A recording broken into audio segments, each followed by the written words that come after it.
मोहनलाल, उम्र तकरीबन 70 साल, दिन रात खेतों में काम करके अपने इकलौते बेटे को इस मुकाम तक पहुंचाया कि वह अपने जीवन में हर खुशी को पा सके। बेटा अपने सपनों की दुनिया में इस कदर अंधा हो जाए, उन्होंने सोचा न था। रात के करीबन 3 बजे मोहनलाल जी रसोई में झांक होले होले बर्तनों को टटोल रहे थे। कहीं कुछ खाने की चीज़ मिल जाए और इस पेट की आग को शांत किया जाए। भूख के मारे ऐसा लगता कि अंतड़ियों में गांठ पड़ गई है, पेट में अजीब सा दर्द हो रहा है, लेकिन कहीं कोई खाने का सामान नहीं मिला। कुछ देर बाद एक डब्बे में एक छोटी सी गुड़ की डली मिली, जो भी गलती से किसी से छूट गया हो। मोहनलाल जी ने गुड़ की डली खाई और पानी पिया और चुपचाप से अपने बिस्तर पर सोने के लिए चले गए। गुड़ और पानी से थोड़ा राहत मिली, लेकिन पेट में फिर वही गुड़गुड़ाहट। अब वह सुबह होने का इंतज़ार करने लगे। बहू बेटा अपने कमरे में एसी की हवा में सुकून की नींद ले रहे थे, लेकिन मोहनलाल जी की आंखों में तो नींद दूर दूर तक नहीं थी। कुछ घंटों बाद बाहर चिड़ियों की चहचहाने की आवाज़ आने लगी। मोहनलाल जी मन ही मन सोचने लगे, अब शांताबाई आएगी, सबको चाय बनाकर देगी तो मुझे भी एक कप चाय मिलेगी। शांता से कहकर कुछ खाने को भी मांग लूँगा, लेकिन समय गुजरने का ही नाम नहीं ले रहा था। कब 7 बजेंगे, कब शांता आएगी? मोहनलाल जी से इंतज़ार नहीं हो रहा था। उन्होंने दबे कदमों से हॉल में जाकर दीवार पर टंगी दीवार घड़ी पर नज़र डाली तो देखा 8 बज रहे हैं। वह मन ही मन सोचने लगे, यह शांता अभी तक क्यों नहीं आई? फिर उन्हें याद आया, आज तो रविवार है और रविवार के दिन शांता 10 बजे आती है। शांता घर की परमानेंट नौकरानी है। वह सुबह के 7 बजे से शाम के 5 बजे तक घर के सारे काम करती है। सुबह के 8:30 बज चुके थे, लेकिन बहू बेटों की तो रात ही खत्म नहीं हुई है। रात को 1 बजे तक फिल्म देखते हैं, बंद कमरे में जाने क्या क्या खाते हैं। उनका क्या है, उनका तो पेट भी भरा है और दिमाग भी। अपना तो पेट भी खाली है और दिमाग भी। पेट खाने की वजह से खाली है और दिमाग इसलिए खाली है क्योंकि दिन भर बाहर कुर्सी में बैठा रहता हूँ, न टीवी देखता हूँ, न रेडियो सुनता हूँ और ना ही अखबार पढ़ता हूँ, क्योंकि यह सब उनके लिए नहीं है। यह सब बेटे और बहू के लिए है। दिमाग की भूख मिटाने के लिए कोई न कोई मनोरंजन तो होना ही चाहिए। घर से बाहर जाने की मनाही है। बेटा बहू कहते हैं, यहाँ लोग ऐसे ही किसी के घर में नहीं जाते हैं। यह गांव नहीं है जो आधे से ज़्यादा दिन दूसरों के घरों में गुजार देते हैं। यह शहर है, यहाँ लोग अपना मतलब रखते हैं। मोहनलाल जी सोच में डूबे ही थे कि दरवाजे की घंटी बजी। दरवाज़ा खोला तो दूध वाला था। मोहनलाल जी ने रसोई से बर्तन लाकर दूध वाले से दूध लिया। दूध को देखकर उनके मन में लालच आ गया। पेट की भूख ने उन्हें बेहाल तो पहले से ही कर रखा था। रात को बहू ने सिर्फ आधी रोटी और आलू की सब्जी के 2 टुकड़े दिए थे, यह कहकर कि इस उम्र में कम खाना चाहिए और वैसे भी रात को कम ही खाना चाहिए। पतीले में दूध देकर उनसे रहा नहीं गया। उन्होंने उनमें से 1 गिलास दूध निकाला और वैसे ही पी गए। बाकी बचा दूध उन्होंने रसोई में रख दिया। 10 बज चुके थे। बेटे बहू की भी नींद पूरी हो गई थी और शांता भी आ गई थी। शांता हाथ धोकर रसोई में गई और सबके लिए चाय बनाने लगी। मोहनलाल जी मन ही मन डर रहे थे, जाने कब शांताबाई दूध के लिए बोल दे कि दूध आज इतना कम कैसे है। जिसका डर था वही हुआ। शांताबाई ऊंची आवाज़ में बोली, भाभी जी, आज श्याम सिंह दूध कम देकर गया है क्या? बहू रसोई में जाकर बोली, कितना कम देकर गया है? शांताबाई दूध का पतीला दिखाते हुए, पूरा 1 गिलास। मैं रोज़ दूध नापती हूँ तो 6 गिलास निकलता है, लेकिन आज 5 ही गिलास हैं। ऐसा भी नहीं है कोई गिलास छोटा या बड़ा हो, सारे गिलास एक बराबर है। बहू बोली, आज दूध बाबूजी ने लिया था तो बाबूजी से ही पूछती हूँ। बाबूजी बाबूजी बाबूजी कहाँ चले गए जाने। काम के समय इनका कोई पता नहीं रहता। चलो मैं श्याम सिंह से ही फ़ोन करके पूछ लेती हूँ। बहू श्याम सिंह को फ़ोन करती है। हेलो हेलो श्याम सिंह, मैं मकान नंबर 205 से मालती मैडम बोल रही हूँ। हाँ जी, हाँ बोलिए मैडम। बोलिए श्याम सिंह, आज तुमने दूध कम क्यों दिया? तुम्हें पता है ना आज संडे है और आज हम सब घर पे ही रहते हैं, इसलिए दूध ज़्यादा लगता है। श्याम सिंह बोला, जितना दूध आपके वहाँ आता है उतना पूरा दूध सुबह बाबूजी को दिया था। बहू फ़ोन काट देती है और दिमाग दौड़ाने लगती है, कहीं बाबूजी ने दूध गिरा तो नहीं दिया या फिर पी तो नहीं लिया। बेचारे मोहनलाल जी डर के सहमे टॉयलेट में चले गए, क्योंकि डर से उन्हें घबराहट होने लगती है और घबराहट से उनका पेट खराब हो जाता है, जैसा अक्सर बढ़ती उम्र में कई बुजुर्गों को हो जाता है। बहू बाहर से चीखे जा रही थी, बाबूजी बाबूजी, मुझे सब पता चल गया है, दूध कहाँ गया? दूध आपके पेट में गया है। शांताबाई चाय बनाकर ले आई, उसने सबको एक एक कप चाय दी। तभी बहू बोल पड़ी, शांता, बुड्ढे को चाय देने की ज़रूरत नहीं है, पूरा एक गिलास दूध हजम करके बैठे हैं, जाने कहाँ छुप गए। नज़र आए तो बताऊं। मालती बहू की चीखने की आवाज़ सुनकर बेटा नितिन अपने कमरे से निकला और बोला, क्यों भाई, क्या हो गया? सुबह सुबह क्यों चिल्ला रही हो? अब क्या कर दिया किसी ने? गुस्से से लाल होते हुए मालती बहू बोली, आपको तो मेरा चिल्लाना ही नज़र आता है, अपने बाबूजी के कारनामे नहीं दिखाई देते हैं। अब क्या कर दिया बाबूजी ने? मुझसे क्यों पूछते हो? अपने बाबूजी से ही पूछ लो। चाय का कप हाथों में लेते हुए बेटा बोला, बाबूजी कहाँ है? बहू बोली, मुझे क्या पता, छुप कर बैठे होंगे कहीं। चाय का घूंट भरते हुए बेटा बोला, यो बाबूजी भी ना कोई न कोई बखेड़ा खड़ा कर ही देते हैं। मैंने सोचा आज संडे है, आराम करूँगा, पर नहीं, अपनी किस्मत में तो आराम है ही नहीं। बेचारे मोहनलाल जी जैसे तैसे टॉयलेट से बाहर निकले तो बेटा उन पर बरस पड़ा, क्या बाबूजी, आपने कसम खाई है कि आप हमें चैन से जीने नहीं देंगे, क्या करूं मैं आपका? बेचारे मोहनलाल जी खामोश खड़े थे। तभी बहू बोली, क्या करूं मतलब? अब इनका खाना पीना बंद होगा, तब इनकी अक्ल ठिकाने आएगी। ऐसी इनकी अक्ल ठिकाने आने वाली नहीं है। शांताबाई रसोई में नाश्ता बना रही थी। बहू रसोई में जाते हुए बोली, शांता, आज इनको नाश्ता मत देना। नाश्ता क्या, दिन का खाना भी मत देना। अरे, खाने से याद आया, आपको याद है ना, आज तो मिस्टर सिन्हा के वहाँ रात को पार्टी में जाना है, उनकी वेडिंग एनिवर्सरी की पार्टी है। बहू चाय के कप समेटते हुए बोली, शांता, आज रात का खाना मत बनाना। बहू ने मोहनलाल जी को नाश्ता नहीं दिया। बेचारे मोहनलाल जी भूख से वैसे ही हाल बेहाल थे, फिर ऊपर से घबराहट से उनका पेट खराब हो गया। अब तो पेट में अंतड़ियों के अलावा कुछ नहीं बचा। बेटा बहू डाइनिंग टेबल पे नाश्ता कर रहे हैं। मोहनलाल जी दूर ज़मीन पर बैठे उन्हें देख रहे हैं। आज शांता ने आलू के मोटे मोटे पराठे बनाए हैं, उसकी खुशबू मोहनलाल जी के नथनों में जा रही है, जिससे उनकी भूख और तीव्र हो रही थी। तभी फ़ोन की घंटी बजी। फ़ोन शांताबाई ने उठाया। हेलो, कौन बोल रहा है? दूसरी तरफ से आवाज़ आई, शांता ताई, मैं शेखर बोल रहा हूँ। अरे शेखर बाबा, हाँ शांता ताई, मैं शेखर बोल रहा हूँ। माँ पापा कहाँ है? बेटा वो सब नाश्ता कर रहे हैं, शांताबाई ने कहा। उतने में बहू ने शांताबाई से पूछा, शांता किसका फ़ोन है? शांता ने कहा, शेखर बाबा का है। अरे शेखर का है? बहू उत्साहित होते हुए बोली और रिसीवर लेकर बात करने लगी। शेखर ने अपनी माँ से हाल चाल पूछा और कुछ देर बात करने के बाद बोला, पापा कहाँ है? बेटा पापा नाश्ता कर रहे हैं। और दादू कहाँ है? तब मालती बहू बोली, वह मंदिर गए हैं। मोहनलाल जी बहू का मुंह देख रहे थे और मन ही मन अपने आप से कह रहे थे, कितना झूठ बोलती है, मैं यहीं भूख से निढाल ज़मीन पर पड़ा हूँ और यह मुझे मंदिर भेज रही है। पहले पेट की आग तो शांत हो जाए, तभी तो मंदिर जाऊंगा।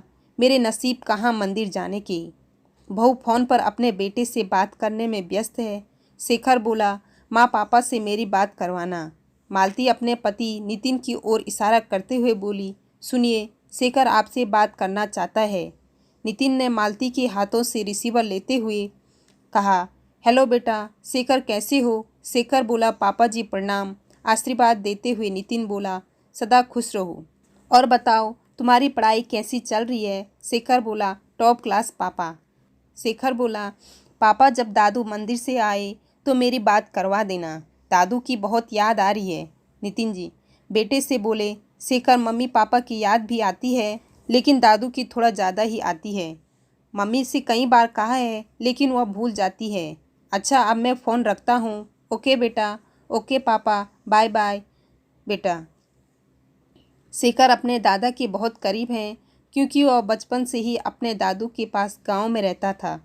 जब शेखर बहुत छोटा था तब उसके मम्मी पापा ने अपनी नौकरी के चलते उसे गांव में दादा दादी के पास छोड़ दिया था। तब से शेखर अपने दादा दादी के पास ही गांव में रहकर पढ़ने लगा। इस वजह से शेखर दादा दादी के बेहद करीब था। फिर दादी की मृत्यु के बाद वह शहर अपने माता पिता के पास चला आया, लेकिन शहर में उसका मन नहीं लगा। उसने जिद करके अपने दादा को भी अपने पास बुला लिया। उसने 3 साल की उम्र से 18 साल तक अपने दादाजी के साथ बिताए थे। दादाजी उसके बेस्ट फ्रेंड थे। क्योंकि उसके माँ पापा उस पर ज़्यादा ध्यान नहीं दे पाते, इसलिए दादा ही उसके लिए सब कुछ करते थे। वह दादा को ही अपना सब कुछ मानता था और उनसे बेहद प्यार करता था। शेखर पढ़ाई में बहुत होशियार था। धीरे धीरे समय बीता। शेखर ने अपनी इंटरमीडिएट की पढ़ाई पूरी की और आगे की पढ़ाई के लिए वह बाहर जाने की तैयारी कर रहा था। वह दिन रात मन लगाकर पढ़ाई करता और एक दिन उसकी मेहनत रंग लाई और उसका सिलेक्शन विदेश पढ़ाई करने के लिए हुआ और वह पढ़ाई करने के लिए विदेश चला गया।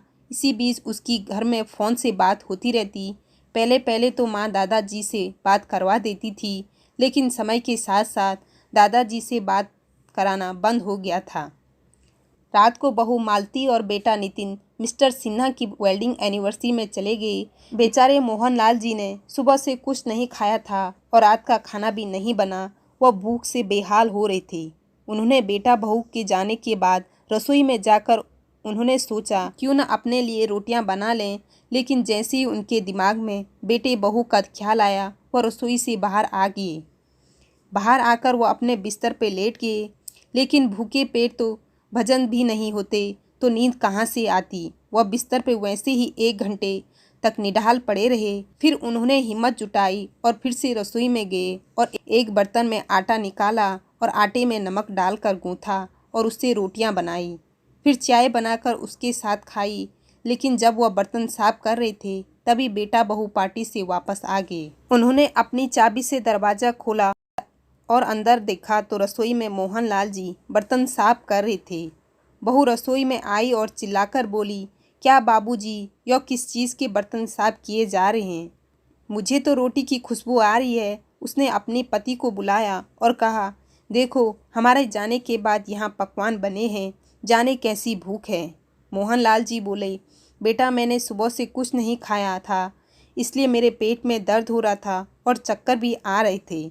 इतना सुनते ही बहू चिल्लाई, क्यों, 1 गिलास दूध पीकर पेट नहीं भरा आपका? मोहनलाल जी बोले, बेटा पूरे दिन उससे क्या होता? बहू बोली, इसका मतलब आपने दूध पिया था। फिर वह जोर से चिल्लाई, सुनते हो, देखो मैंने कहा था ना, सुबह दूध इन्होंने ही पिया। लेकिन आप तो मेरी बातों का सच नहीं मान रहे थे और अब देखो रसोई में पकवान बनाकर खाई जा रहे हैं।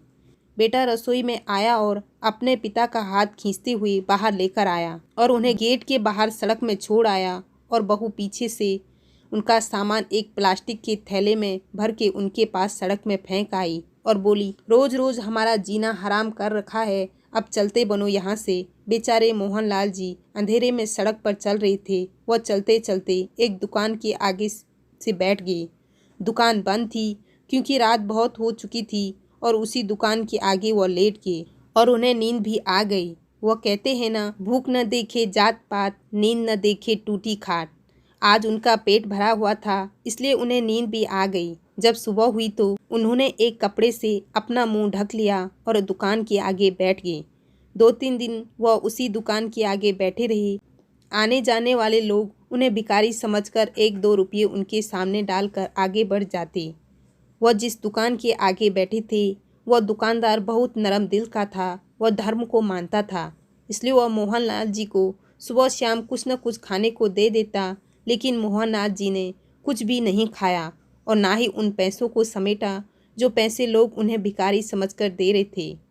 उन्होंने अपनी ज़िंदगी में कभी किसी के आगे हाथ नहीं फैलाए।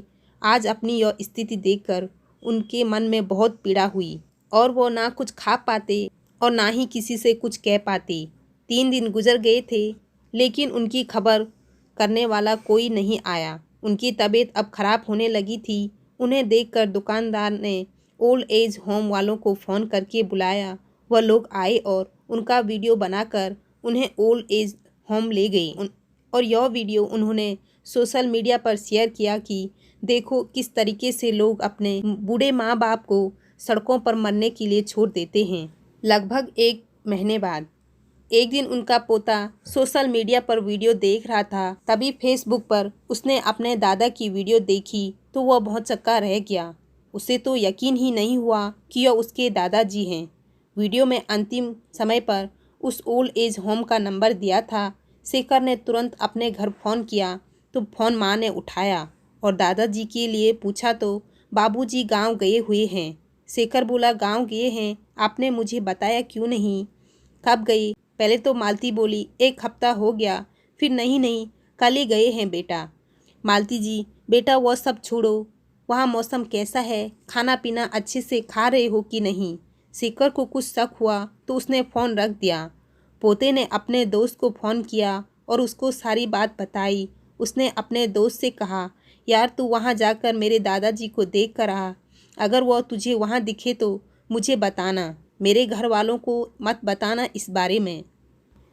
शेखर का दोस्त जो इंडिया में ही रहता था, उसने बताए हुए पते पर वहाँ गया और उसने शेखर को बताया कि हाँ वह तुम्हारे दादाजी हैं जो वीडियो में दिखाई दे रहे थे। मैंने उनको पूछा कि इनको यहाँ कौन लाया, तो उन्होंने बताया कि सड़क में बेहाल बीमार पड़े थे, किसी ने फ़ोन किया इसलिए इनको यहाँ लाया गया। शेखर, मैं छुट्टी लेकर 1 हफ्ते में पहुँचता हूँ, तू तब तक मेरे दादाजी का ख्याल रखना। शेखर का दोस्त वह ओल्ड एज होम में शेखर के दादाजी से मिलने गया और उन्हें अपने साथ अपने घर ले आया। 1 हफ्ते में शेखर भी इंडिया आ गया था। वह सीधे अपने दोस्त के घर गया और अपने दादाजी से मिला। उसने दादाजी से सब कुछ पूछा, लेकिन उसके दादाजी ने उसे कुछ भी नहीं बताया। जब शेखर ने अपने सर पर हाथ रखकर कसम दिलवाई तो तब उन्होंने सब कुछ कह डाला। वह कहते कहते शेखर से लिपट कर रोने लगे। शेखर को याद आया जब वह छोटा था तब उसे कोई चीज़ नहीं मिलती थी। वह भी दादाजी को पकड़कर ऐसे ही रोता था। वक्त ने करवट खाए और आज दादाजी शेखर की जगह पे थे और शेखर दादाजी की जगह पे थे। सच्ची तो कहते हैं जब बच्चे छोटे होते हैं तो बड़े उनका ख्याल रखते हैं और जब बच्चे बड़े हो जाते हैं तो उनके माँ बाप, उनके बुजुर्ग उनके बच्चे हो जाते हैं। तब शेखर ने अपने दादाजी को अपने साथ लिया और अपने घर गया।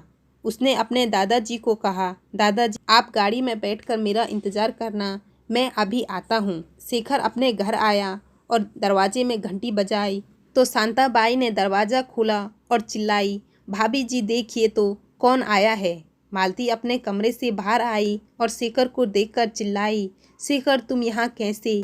दौड़कर उसके गले से लिपट गई और बोली, मेरा बच्चा, मेरा राजा बेटा, अपनी माँ को सरप्राइज़ देने का यह कौन सा तरीका है?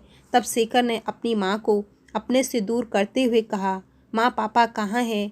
बेटे की आवाज़ सुनकर नितिन कमरे से बाहर आया और बेटे को देखकर खुशी से सारोबार हो गया।